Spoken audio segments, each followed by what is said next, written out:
Alors, on voit bien que on a eu les témoignages, on a eu cette préparation, cette nécessité de compétences, de formation. Maintenant, il faut aborder le sujet matériel. Alors, accueillons Tiffany Rousseau de la société Escadrone, qui est la chargée d'affaires. Et Tiffany, peux-tu nous expliquer un peu les différentes solutions matérielles et les comparer entre elles? Bonjour à toutes et tous. Donc, merci pour cette invitation sur ce webinaire et merci pour les différentes présentations qui ont déjà eu lieu et qui étaient très intéressantes.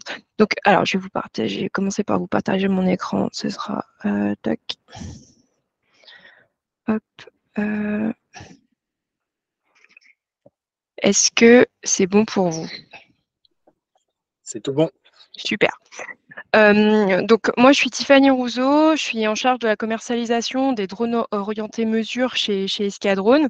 Et aujourd'hui, je vais vous présenter les différents outils qui sont à notre disposition en termes de drones, hein, essentiellement, dans le cadre de captation.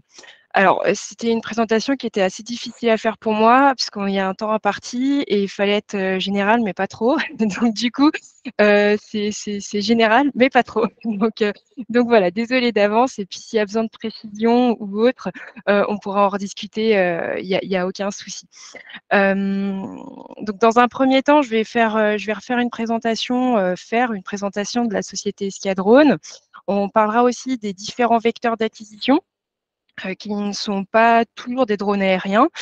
Mais dans le cadre de cette présentation, quand même, on va rester sur le sujet qui est la captation sur la partie BTP et qui est donc essentiellement faite par des drones aériens en complément d'acquisition. On reviendra sur les avantages du drone, donc qui ont été pas mal cités au cours des différentes interventions. Les types de modélisation, puisqu'on on parle de photogrammétrie, mais il y a une autre technique qui s'appelle la lasergrammétrie. Donc, on pourra voir un petit peu les avantages et les inconvénients des deux techniques. Et ensuite, on parlera de la partie matériel et logiciel. Donc là, sur la partie matérielle, j'ai dû cibler, j'en suis désolée. J'ai dû cibler sur des matériels un petit peu spécifiques. Alors, je suis partie sur les plus courants, qu'on le voit le plus souvent sur le marché. Et un dernier matériel, on y reviendra, qui est plus une voilure fixe. On pourra en rediscuter. La partie logicielle, c'est pareil. J'ai essayé d'être un petit peu général, ciblé, vous mettre un peu des différentes thématiques. Ça, c'est pareil, on pourra en rediscuter au besoin. Et enfin, la partie drone et solutions traditionnelles. Et enfin, les axes de développement qu'on peut imaginer autour de cette activité. Donc, Escadrone, c'est une société qui a été fondée en 2014 par Nicolas Hébert. Donc, il faut savoir que Nicolas avait attaqué à concevoir des drones en 2011 dans le but d'acquérir de la donnée, notamment dans le cadre de sa précédente activité qui était dans les travaux publics. Et le marché du drone s'est construit de telle manière qu'on est ensuite allé plutôt vers des contrats de distribution multimarques sur différents secteurs avec des appareils en l'air, des appareils en mer et des appareils sur terre. Donc, notre rôle chez Escadrone, c'est d'aider les entreprises à intégrer les outils de robotique autonome dans le cadre du flux d'acquisition, dans le cadre de l'activité de l'entreprise. Ça passe au préalable par un accompagnement avant-vente, une écoute, déterminer quels sont les besoins et les contraintes pour pouvoir mettre en face un matériel adapté à tout ça. Ça passe aussi par de la formation, donc on propose différents types de formations, que ce soit sur la partie permis obligatoire ou que ce soit sur des spécialisations. Un pôle de recherche et de développement pour pouvoir faire des adaptations. Alors déjà, les adaptations réglementaires qui sont imposées par l'aviation civile sur les matériels aériens notamment, et aussi des adaptations hardware sur différents types de matériel pour des besoins un petit peu plus exotiques, pour quand on a besoin de transporter, on va dire, un capteur qui n'est pas entre guillemets existant sur le marché ou qui n'a toujours pas été embarqué sur un vecteur drone ou ROV. Et enfin, un pôle support et maintenance, évidemment, pour accompagner nos clients pendant toute la durée de vie du matériel. Donc, ça passe par la prise en main des matériels, comment bien utiliser mon matériel, par de l'assistance. Donc, j'ai une question, j'ai un problème X ou Y sur l'utilisation de mon matériel, j'ai une avarie mécanique, et bien là aussi, on est l'interlocuteur principal dans toute cette gestion-là. On entend souvent parler, enfin, quand on entend parler de drone, on pense tout de suite drone aérien, hein, puisque c'est, on va dire, celui qui a le plus été médiatisé, entre guillemets, qui a le plus aidé au quotidien. Mais il faut savoir qu'il y a plein de vecteurs d'acquisition différents. Alors, dans la partie drone, on va retrouver des drones marins plutôt pour de la bathymétrie, de la cartographie sous l'eau, des drones terrestres aussi pour aller dans des zones inaccessibles. Et après, sur la partie sous-marine, on sera plutôt sur des ROV, puisque c'est des équipements qui sont reliés au pilote par l'intermédiaire d'un câble. Ce n'est pas le sujet du jour, mais je voulais quand même appuyer sur le fait qu'il y a une multitude de vecteurs disponibles sur le marché et qu'on est là pour identifier quel vecteur est le plus intéressant dans quel cadre. Donc là, aujourd'hui, on va parler plus spécifiquement du drone aérien, évidemment, et on va revoir ensemble les différents avantages. On l'a dit, sécuriser, ça c'est vraiment l'axe principal de l'utilisation du drone, puisqu'on va pouvoir intervenir avec le drone tout en restant à distance de la zone à risque. Ça permet d'avoir une information avant l'intervention et de pouvoir déployer les compétences nécessaires à l'intervention en question. On gagne du temps puisque ça permet de pouvoir cartographier une zone beaucoup plus importante qu'avec des outils traditionnels. Et enfin, un troisième avantage, qui peut aussi être un inconvénient, c'est le volume de la donnée. Donc, on va pouvoir capter avec le drone des informations beaucoup plus vastes qu'avec des méthodes traditionnelles. Donc, ça peut aider dans différents schémas, on va dire, d'activité. Ça peut permettre de pouvoir récupérer de la donnée pour l'exploiter plus tard. Mais il faut savoir que qui dit volume de données dit stockage, dit temps de traitement assez long. Donc, il faut faire attention un petit peu à ce troisième avantage qui peut devenir un inconvénient s'il est mal exploité. Les types de modélisation par drone, donc on va retrouver principalement deux types de modélisation, la photogrammétrie et la lasergrammétrie. Donc ce sont deux techniques complémentaires. Donc la photogrammétrie, c'est une technique d'assemblage photo dont la qualité du modèle va dépendre de la qualité du capteur photo. Donc plus le capteur est qualitatif, plus le modèle aura des chances d'être qualitatif. On va réussir à avoir des précisions de l'ordre de 1 cm en XY avec des cibles de calage. Les cibles de calage sont très importantes, enfin les cibles de manière générale sont très importantes pour pouvoir d'une part caler son modèle et d'autre part contrôler la précision. En photogrammétrie, les erreurs ne sont pas homogènes sur l'intégralité du modèle, puisqu'on reste sur une lentille, donc on a un effet un petit peu bombé. Et enfin, l'avantage, c'est que les budgets sont accessibles puisqu'il suffit juste d'avoir un capteur photo pour faire de la photogrammétrie. Ça n'est pas gage de qualité puisque si votre capteur photo n'est pas qualitatif, votre modèle aura plus de chances de ne pas être qualitatif non plus. La lasergrammétrie, donc la lasergrammétrie, c'est une technique complémentaire à la photogrammétrie. On va utiliser le laser aéroporté quand la photogrammétrie ne fonctionne pas, notamment sur des zones avec beaucoup de végétation. Quand on a besoin de récupérer des points sols sous végétation, on va plutôt utiliser cette technique puisqu'on est sur une technique basée sur des faisceaux laser. Donc, on a une multitude de points qui sont balancés par la tête de scan qui vont nous permettre de remonter de l'information. On est sur des raccourcissements des temps de traitement puisqu'on n'est plus sur de la photo. Et donc, du coup, on va éviter ces temps de traitement qui peuvent être assez longs en photogrammétrie. En revanche, on est moins précis. On va être sur des précisions avant nettoyage et recalage du nuage d'environ 5 à 10 cm.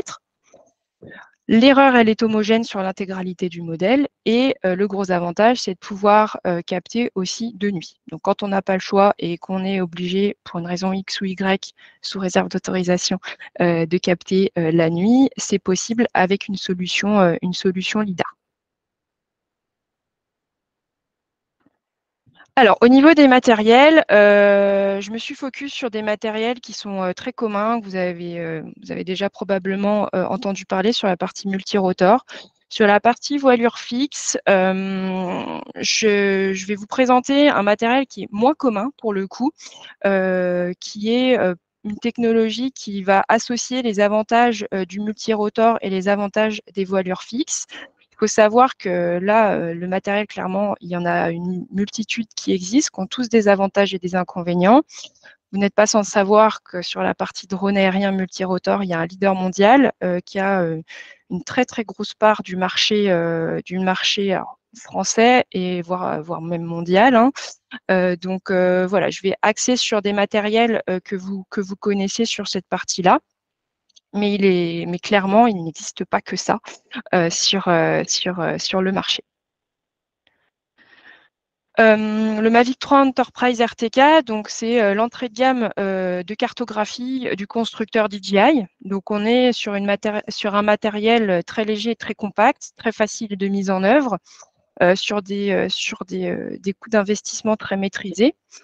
On a un double capteur. Donc, on a un capteur en micro 4 tiers 20 millions de pixels qui va nous permettre d'avoir une taille de pixels de 1 cm à 37 mètres d'éloignement du sujet, qui est équipé d'un obturateur mécanique. Donc, l'obturateur mécanique en photogrammétrie est extrêmement important puisqu'il il évite les effets de flou liés au mouvement, ce qu'on appelle le rolling shutter. Donc, c'est très important d'avoir un obturateur mécanique en photogrammétrie puisque ça permet d'optimiser les temps de navigation du drone. On peut voler un petit peu plus vite et éviter ces effets-là.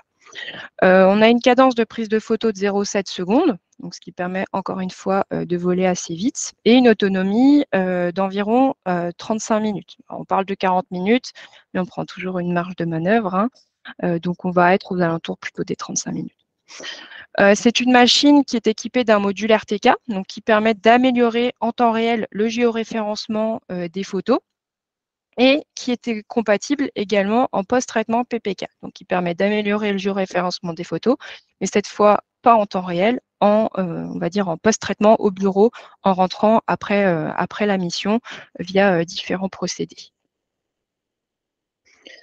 Le drone le plus polyvalent de chez DJI qui va être capable d'accueillir différents types de capteurs et notamment la caméra de photogrammétrie plein format, donc la plus qualitative dans cette gamme de produits. Donc c'est une 45 millions de pixels, toujours avec obturateur mécanique, toujours avec une cadence de prise de photo de 0,7 secondes.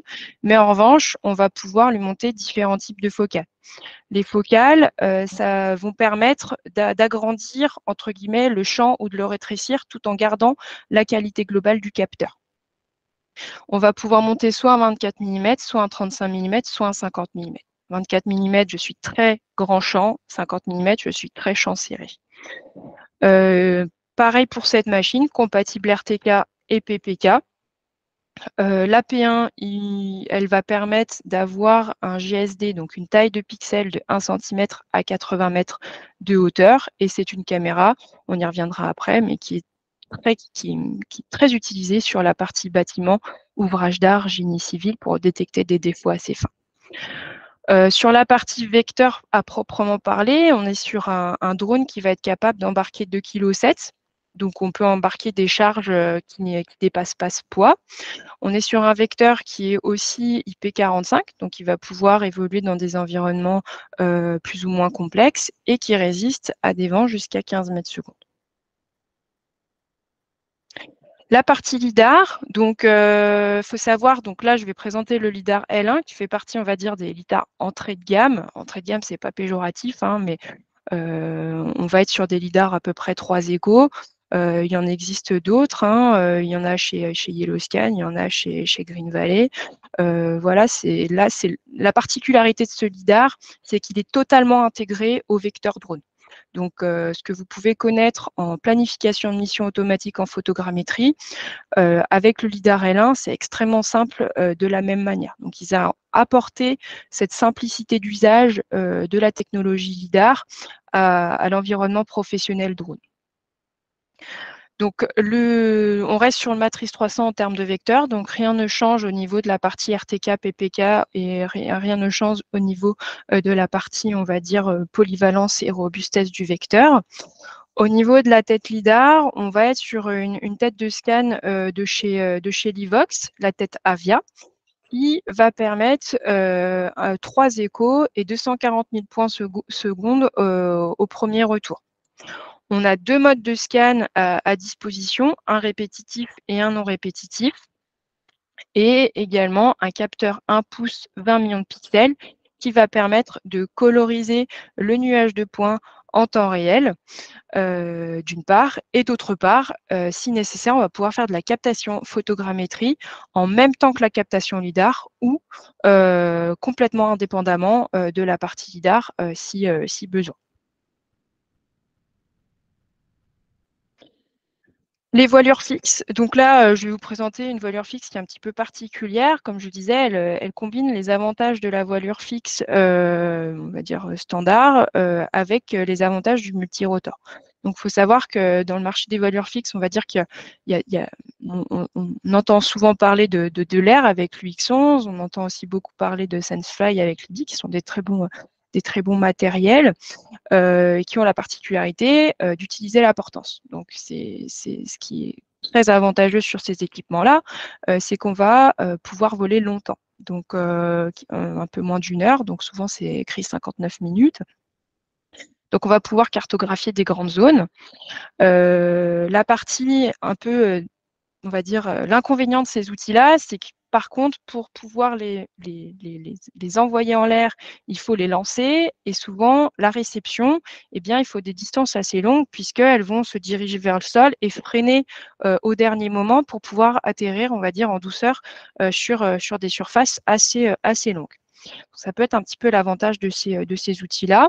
Le Wingtra, lui, il décolle et il atterrit à la verticale comme un multirotor et après, il va se mettre en position d'avion, parallèle au sol, pour pouvoir évoluer comme une voilure fixe.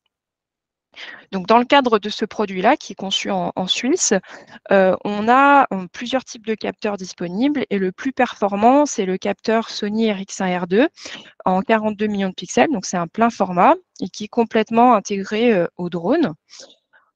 On est sur un drone qui va pouvoir voler à peu près 50 minutes et qui va évoluer à une vitesse de 16 mètres secondes.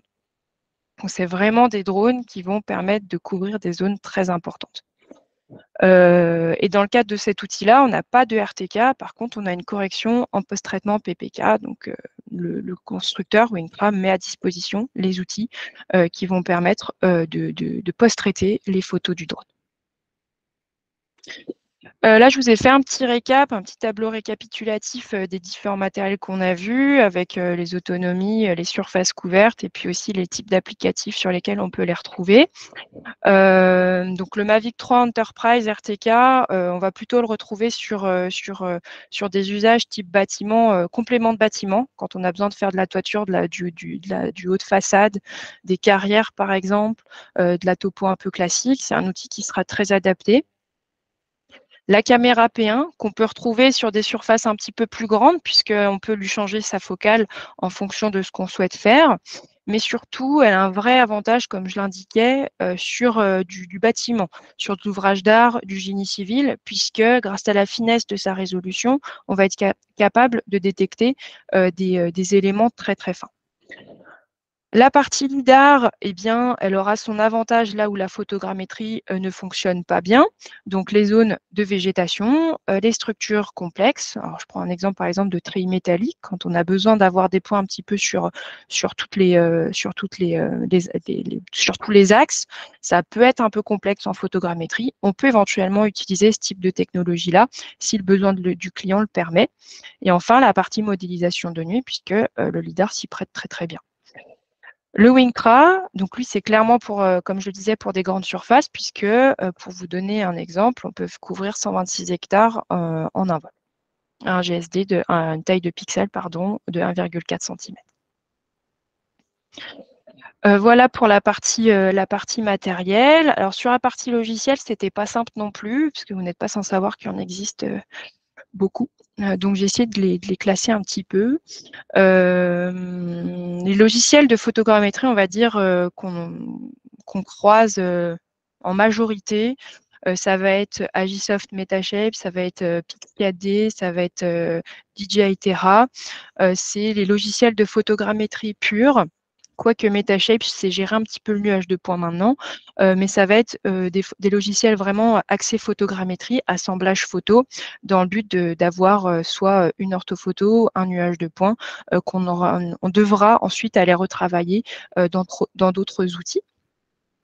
On a ensuite des logiciels de photogrammétrie qu'on va dire un petit peu plus avancés, comme là j'ai mis l'exemple de Context Capture, Reality Capture, qui sont des logiciels qui seront utilisés dans le cadre de reconstruction très fine. Je prends l'exemple d'architecture, d'ouvrage d'art, encore une fois, hein, où on a vraiment besoin de finesse dans typiquement les tranches de bâtiments ou ce genre de choses. C'est des logiciels qui vont bien se prêter à ce type de reconstruction. On a ensuite des éditeurs, alors j'ai mis éditeurs polyvalents, mais c'est plus des éditeurs qui vont proposer des suites logicielles très complètes, dans lesquelles on aura différentes briques qu'on pourra prendre ou pas en fonction des besoins. Donc je prends l'exemple de Sogelink ou de Trimble, hein, qui vont avoir différents types. Alors, il y a du Leica, après je connais pas tout, ces types de logiciels, mais dans lesquels il y aura plein de briques qu'on pourra venir récupérer en fonction de ce qu'on souhaite faire. Et enfin, les plateformes cloud qui, dans leur cadre à elles, on va entre guillemets on va plus gérer du tout le traitement photogrammétrique, on va envoyer nos données sur un serveur cloud qui va se charger de nous retransmettre une modélisation en fonction des besoins qu'on a évoqués. Donc là, on s'affranchit de cette partie traitement, ce qui permet d'éviter d'avoir des matériels qui peuvent être onéreux et aussi du stockage qui est de plus en plus important, étant donné qu'on a de plus en plus de données. Alors, drone et solutions, on va dire dites traditionnelles. Alors, il faut savoir que le drone, ça reste un outil complémentaire. C'est pas mieux, c'est pas voilà, c'est un outil complémentaire aux méthodes dites un peu plus traditionnelles. Typiquement, on va pas utiliser le drone à tort et à travers. On va l'utiliser quand c'est nécessaire et on va utiliser le bon vecteur quand c'est nécessaire. Typiquement, je reprends l'exemple du bâtiment, hein. Un bâtiment à l'intérieur, on ne va pas le faire en drone, ça aura très peu de sens, ça va être très chronophage, et les résultats seront pas très bons. Donc, on va plutôt faire du scanner statique intérieur. On va éventuellement, à l'extérieur, faire soit du scanner statique, soit du dynamique si c'est un grand bâtiment et qu'on n'a pas besoin d'avoir une précision trop fine, ou de la photogrammétrie, on va dire, basse. Et le drone va venir en vecteur d'acquisition pour la partie haute et la toiture du bâtiment. Ça reste un outil avec ses avantages et ses contraintes, hein, on l'a dit, ça a été dit dans plusieurs interventions. Donc, il faut tout le temps identifier, c'est très important, le besoin et les contraintes du client pour déterminer les outils qu'on va mettre en œuvre dans le cadre du projet. Si nous, on n'est pas entre guillemets, on n'a pas l'outil nécessaire, on va faire appel à des métiers qui sont équipés de ce type d'outils pour pouvoir faire un rendu complémentaire et cohérent par rapport aux besoins du client final. Que ce soit en termes de résolution, que ce soit en termes de précision, voilà, en termes de détails, c'est très important d'avoir cette information-là et de bien faire une détection cliente au préalable. Et enfin, alors les axes de développement, et je m'arrête après, promis. Alors j'ai vu 3 axes, on va dire, principaux. La réglementation, d'une part, donc qui évolue sans cesse, hein, depuis longtemps maintenant. Qui évolue encore. Donc, avec la réglementation, notamment, on va voir s'ouvrir des couloirs, on va dire, de vol longue élongation, peut-être avec des drones qu'on pourra piloter en Europe. Alors, ça existe déjà, c'est déjà possible, hein. En Europe, ça l'est pas encore, c'est pas autorisé, mais des drones qu'on va pouvoir piloter, par exemple, à l'intermédiaire des réseaux 4G ou 5G. pour pouvoir les piloter à distance. Les drones autonomes qui existent aussi déjà, mais qui vont peut-être s'élargir, typiquement sur des zones où on a besoin de captation très très régulière. On va pouvoir installer ce type d'équipement pour pouvoir capter de la donnée de manière hebdomadaire peut-être, pour pouvoir avoir des suivis très réguliers. Et enfin, l'intelligence artificielle. Donc, l'intelligence artificielle plutôt sur la partie software, qui va permettre d'automatiser certaines tâches, d'identifier certaines problématiques. Par exemple, alors ça existe déjà sur certains logiciels, faire de la vectorisation, détecter des lignes électriques, des routes, etc. Ça va s'améliorer, ça va devenir de plus en plus fin, ce qui va permettre après d'avoir des traitements un petit peu plus assistés entre guillemets. Alors c'est un peu péjoratif comme mot peut-être, mais en tout cas de gagner du temps sur toute cette partie traitement, puisque c'est bien beau d'avoir des outils d'acquisition, mais le traitement de la donnée, c'est entre guillemets le nerf de la guerre, c'est ce qui permet après d'avoir quelque chose de qualitatif à rendre aux clients. Voilà, bon, j'espère que j'ai pas été trop longue et je vous remercie pour votre attention. Merci Tiffany, c'était très complet. Tu as repris un peu ma synthèse, la synthèse que j'avais fait en fait. Non, merci beaucoup. Désolée. Donc Tiffany Rousseau, donc chargée d'affaires Escadrone. Donc si vous avez des questions matérielles ou des besoins matériels et logiciels, bah, vous pouvez la solliciter.